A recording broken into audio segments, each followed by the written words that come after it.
Hi guys, it's Megan from Skinny Delicious.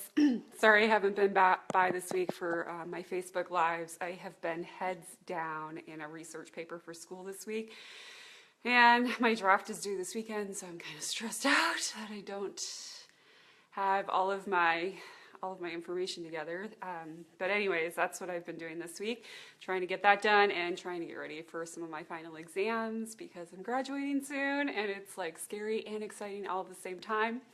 But anyways, I wanted to drop by today, not to talk about that stuff because that is boring and it's like making my head spin, but to actually talk about a question that came in from one of my readers who's actually doing my Eat to Lose Weight program.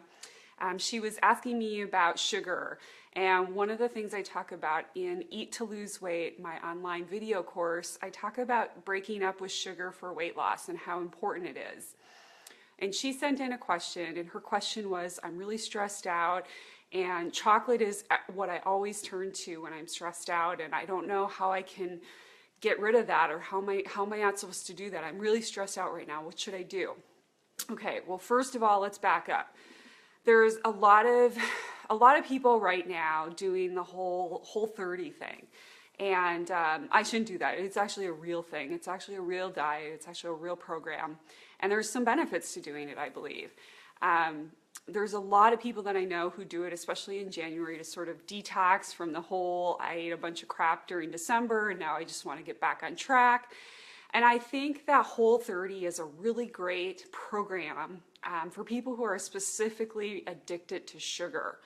And you know, the thing is a lot of people are addicted to sugar, they just don't really realize it because they may not be eating chocolate all day long, but they're probably eating or consuming other things that have sugar in it. So soda, orange juice, any type of sports drink, bread, cereal, ketchup, mayonnaise, soup, crackers, chips, basically anything that comes in a jar, a bag, or a box is gonna have sugar in it, almost guaranteed.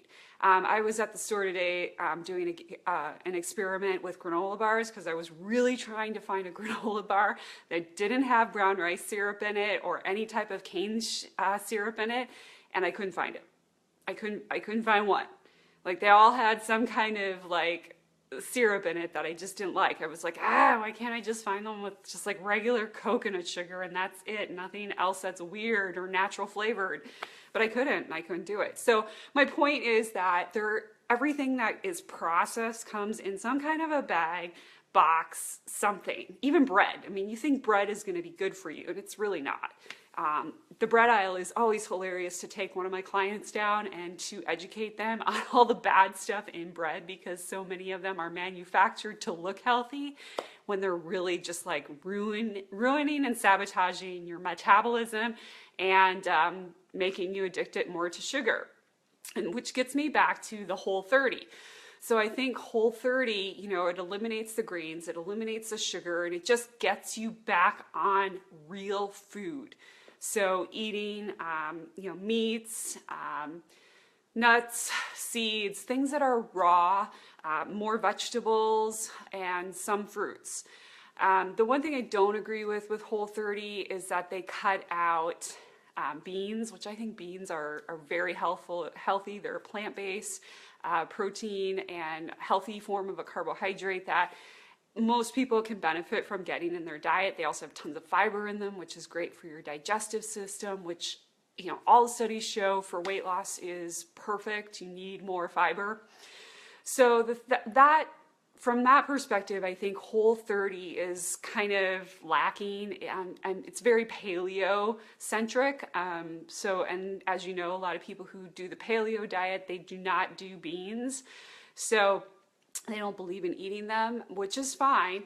But I think that a lot of these diets are, I mean, I hate to say it, but they're fads. I mean, I know that some people feel really strongly about, you know, being paleo or being vegan or, I don't know, being Whole30, whatever.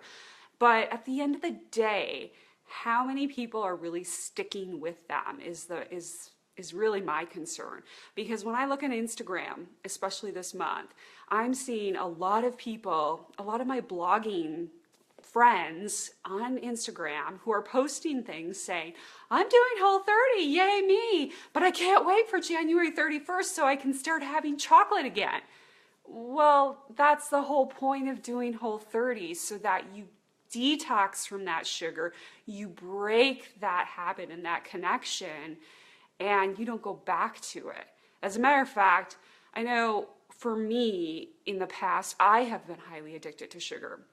And this is something that, you know, I wish that when I had lost my weight several years ago, I wish that I hadn't eaten so many processed low-calorie foods, because when I look at them now, I see all of the additives and the sugar that was in them hidden, and I can't help but think that, you know, what did that do to my body? How did that affect my metabolism and my hormones? Because as many of you know, I had estrogen problems and thyroid problems, and I mean, I had all kinds of hormonal issues about 2 years ago, and nobody could figure out what was going on. I wasn't absorbing nutrients. Yeah, they ultimately determined that I was gluten intolerant, which was part of the problem. And then I was also extremely stressed out.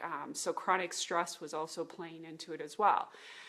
But my point is with the sugar is that you can really get addicted to it. And you're not even knowing that these foods that you think are healthy may really be sabotaging everything that you're trying to do or all of your goals, right? So you really have to take a look at, what are you putting into your diet? What are you eating? And if you're doing something like Whole30, you know, you shouldn't be at the end of the month thinking, oh, I'm going to go ahead and eat all the chocolate in the world. I mean, otherwise what you're doing is you're just restricting yourself, and then you're binging.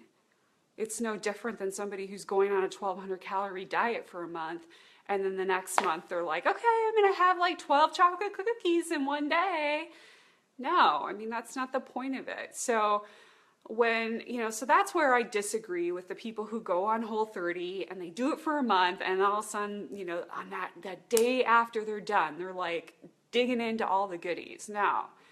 I mean, for me, last year I did an experiment where I broke up with sugar for 1 week. And I just said to myself, I'm just going to do it for 1 week because I really want to see how differently my body feels when I'm not so dependent on that sugar. Because it felt like every time I was stressed or anxious or tired, it was like I needed that sugar pick me up. I just needed it. Kind of like if people need coffee just to get going in the morning. That's how I felt about sugar. Like I needed it all the time. And the problem with sugar is that if you're constantly feeding your body sugar, you're never going to burn fat. So if you're trying to lose weight, what are you trying to do? Are you trying to burn sugar that you're eating every day, or are you trying to burn the fat that's been stored for years? Right, you're trying to burn the fat. So if you're eating sugar constantly, your body's getting immediate fuel for it to run and do all of its processes and all of your workouts, but it's never going to burn the fat. It's never going to tap into that. So I broke up with sugar for 1 week, and I told myself, it's just 1 week. I can get through this 1 week. But I was really curious to see how I would feel differently after that 1 week. And I tell you what, I felt amazing. So I will be honest, the first 3 days were hell. They really sucked. I felt horrible, like hungover, like, oh my God, I wanted to die and just like sleep the entire 3 days. Those 3 days were just awful. And, you know, but once I got beyond those 3 days, that fourth, fifth, sixth, seventh day, I started to feel really good. I started to notice I was craving more like vegetables, more natural like fruits, which I will get to in a second. I'm going to talk about fruits too.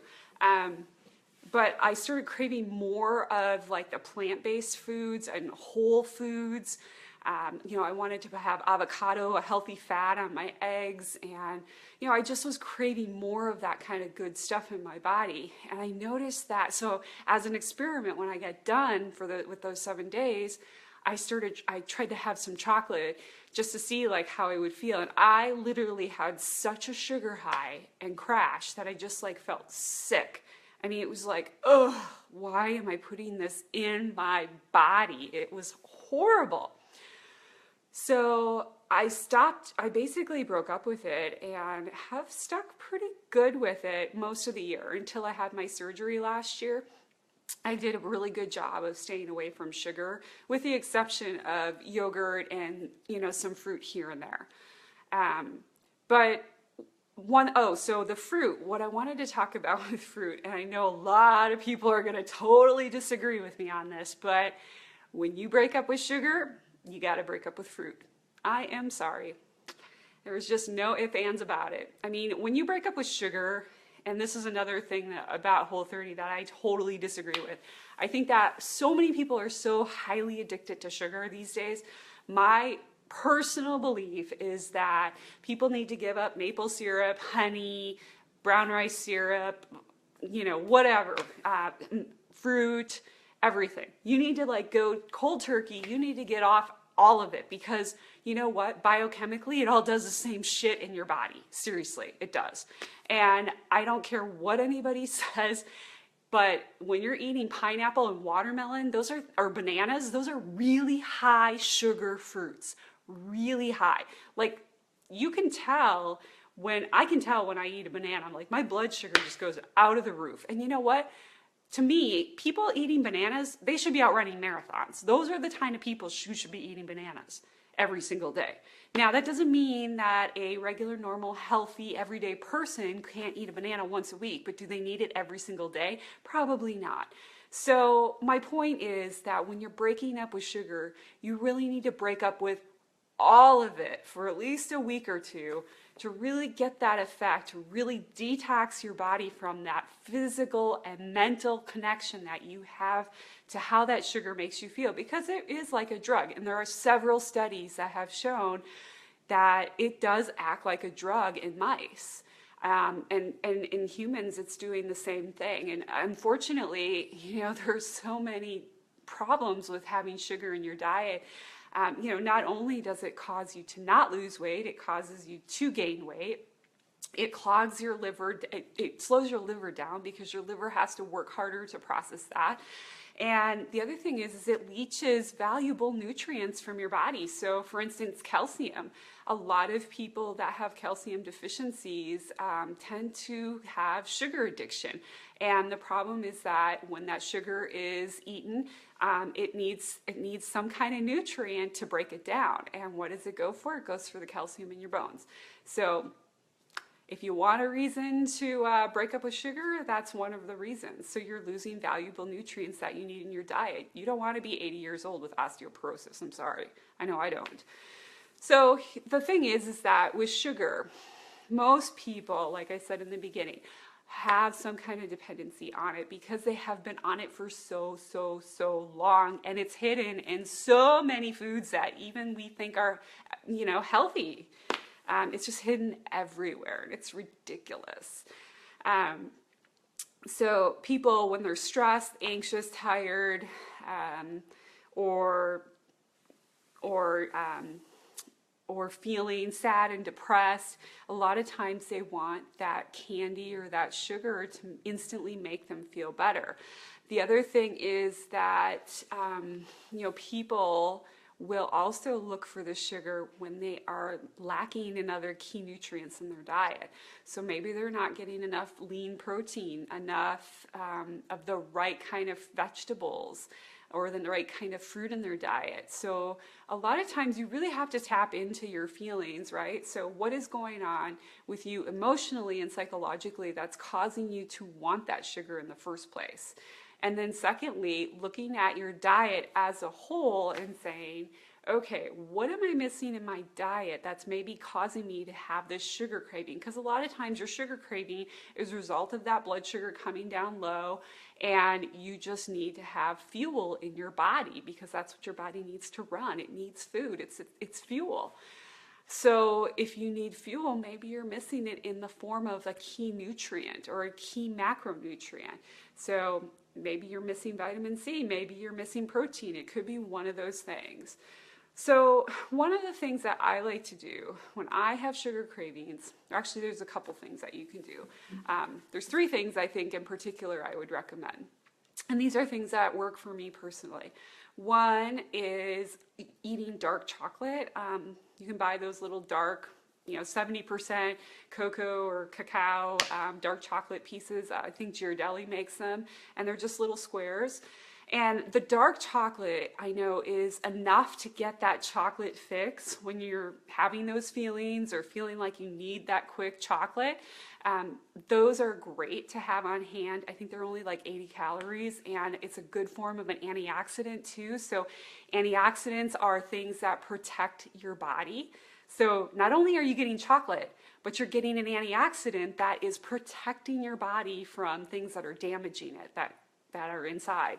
So great, dark chocolate is a great way to do it. Another thing to do is to make a sugar-free recipe.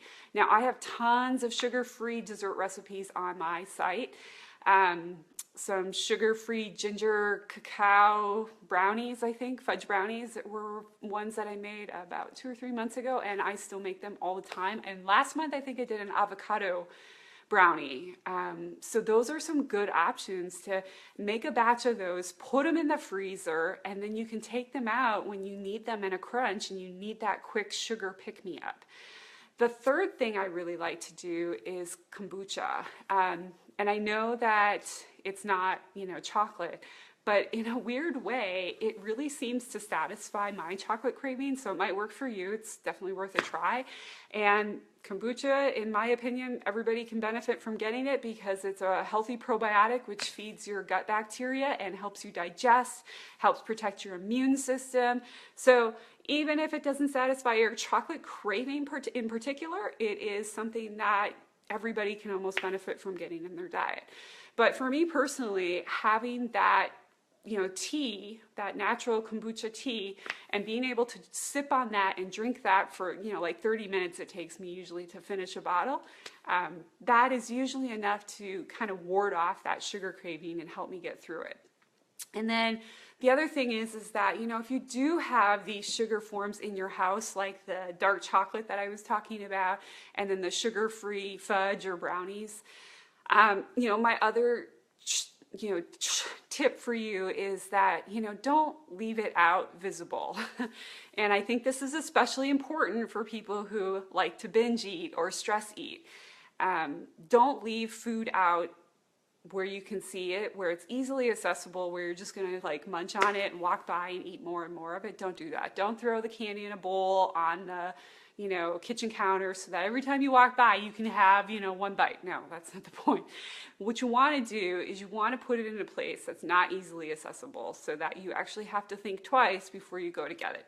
I know for me, what I like to do is I throw things in the freezer. So I'll make a batch of fudge, sugar-free fudge brownies, and they go in the freezer, and I leave one out, and that's the one that I'm eating that day. And then the next day I'll take one out, like maybe an hour before I'm going to have lunch, and I know I want to have something sweet after lunch. I'll leave it out, and then I have it, and then I can't eat the rest because they're so hard, there's no point in eating it. So anyways, those are the three things: dark chocolate, 70% or more cacao, and then sugar-free chocolate recipes that have cacao in them and no other sugar. And then kombucha is another way that you can ward off that sugar craving as well. So again, I'm not totally against Whole30, but I definitely think that people can benefit from getting off the sugar. And I also think that people should get off of fruit when they're trying to detox from sugar. I mean, fruit is definitely a healthy food. There's definitely things in fruit that help protect our bodies, that are anti-cancer. So they're definitely good, but I think that people are so highly addicted to so many of these foods with hidden sugar. And because sugar is sugar to the body, it just kind of does the same thing with it regardless of where it comes from. That it's really important for people to just kind of take that break. Let your liver, let your kidneys, let it just kind of detox from those things. And then when you do get off of it, you're going to realize how amazing you feel. And then when you do go back and start eating it, you're going to realize how shitty it makes you feel. And you're going to be like, ugh, I don't want to eat that anymore. So I think it's a good exercise for people to do. And the real key is trying to get through that week without any sugar in your body at all. And like I said, those first 3 to 4 days can be brutal. You just have to really fight through them and do what you can to get through that. It's kind of like detoxing from a drug. I mean, it really is. So anyways, those are my tips for the day on sugar. I will leave a link to a post that I wrote a long time ago about sugar and all the different names of sugar and how sugar is sabotaging your health and your weight loss goals. Basically, any of your health goals, it's just going to ruin. So I'll leave the link there. And if you guys have any questions, feel free to leave them in the post. Otherwise, you can always email me at megan@skinnyfitalicious.com. Bye, guys.